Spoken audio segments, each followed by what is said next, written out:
Hello, hello. Today I'm going to show you how to shade with three types of wet media: watercolor, gouache, and acrylic. First up is watercolor. So what you'll need is a nice soft watercolor brush, your palette, a jar of water, and a towel. You can use paper towel if you want, but I'm going to use my trusty paint towel. So for our 5 value, we're going to use our watercolor at full blast. So we want the most amount of pigment in our water. We want it to be super saturated. And then as we go down from there, we're going to use steadily less pigment and more water. So you'll see I rinse my brush out and I get less water there in my value scale. And if something doesn't look quite dark enough, you can always layer back over it. That's one of the awesome things about watercolors. They're super good for layering. So now into the speed paint. You see I've got my 5 value as my darkest value to really help push the contrast in the bones.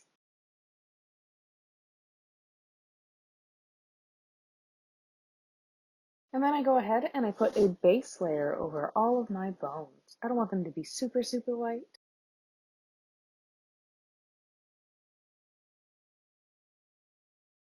Watercolors are a transparent medium, so you can see through them, and that's part of what makes them so good for layering, because usually you can see the layer underneath.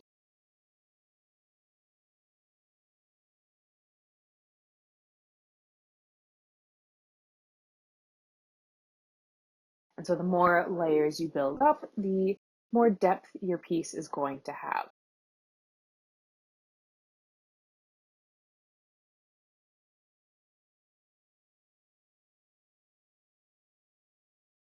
So you'll notice I get my first layer on there, and then I put another layer where I add some shadows, and I add another layer where I go in with more details and more details until I'm finished with the piece.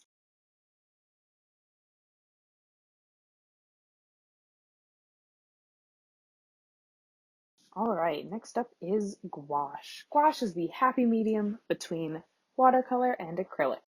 It's more of an opaque medium.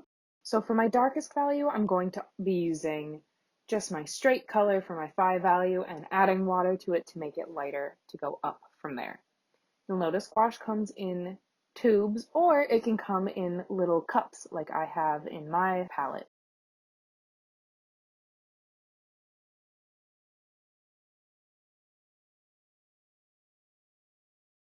Gouache is really interesting because you can use it transparently, where you can see through it, or you can use it opaquely, where you can't see through it.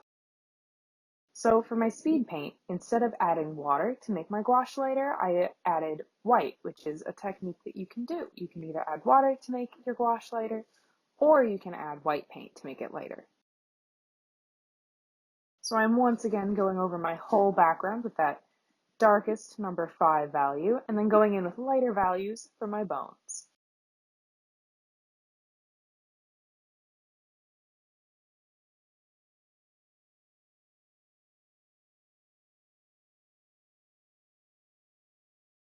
Gouache is another medium that I found requires a lot of layers to really start looking good.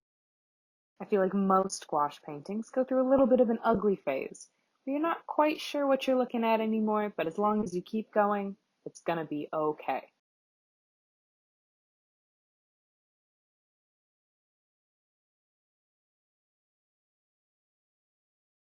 Gouache is fun because you can reactivate the paint by putting water on your paintbrush and blending it in. You can reactivate the paint on the paper. So it's not 100% water safe once it's dry, because you can go back over it with a wet paintbrush and move your paint back around.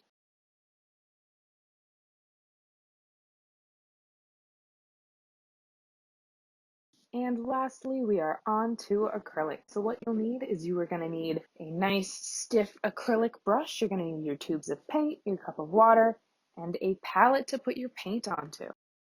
So that is what I'm doing here to start off with, is I'm going to squeeze out all my little paint onto my palette so I've got a nice space to work on. It's also really helpful to have a palette knife to better mix your paint. So I add a little bit of water because my acrylic is a heavy body acrylic, so I add some water to it to really thin it out. For this, I'm going to use my base color as my mid-tone, my 3 value, and I'm going to add black to it to make it darker for my 4 and 5 values, and I'm going to add white to it to make it lighter for my 2 and my 1 values.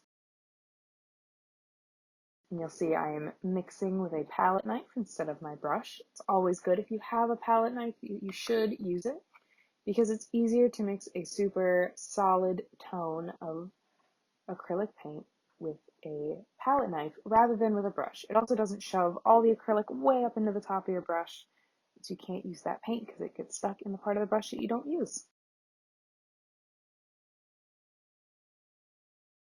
All right, and on to the speed paint. Here you'll see I started with the bones this time, and I put like a lovely little light pink layer over them. And because acrylic dries really quickly, when acrylic paint fully dries, it is completely waterproof. I'm working section by section, so I'm working on one bone, and then I'm going and working on the next, and then the next, and then the next.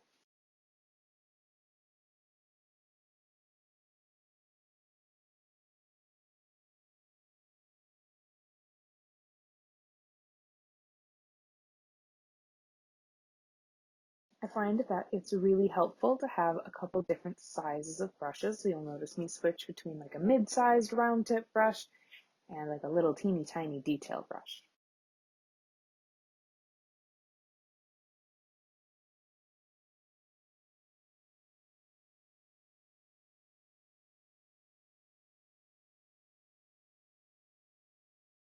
It's really easy to achieve smooth blending with acrylic paints because they blend together super nicely when they're still wet.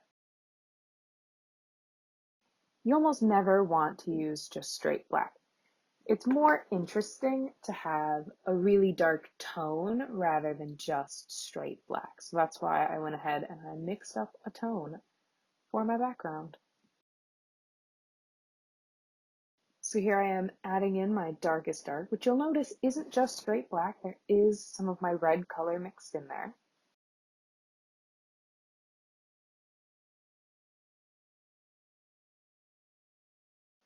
And if you add in your darkest darks and you notice that, well, now my whole painting looks a little bit off, you can go back and you can lighten up areas or darken up areas. That way your painting still looks cohesive.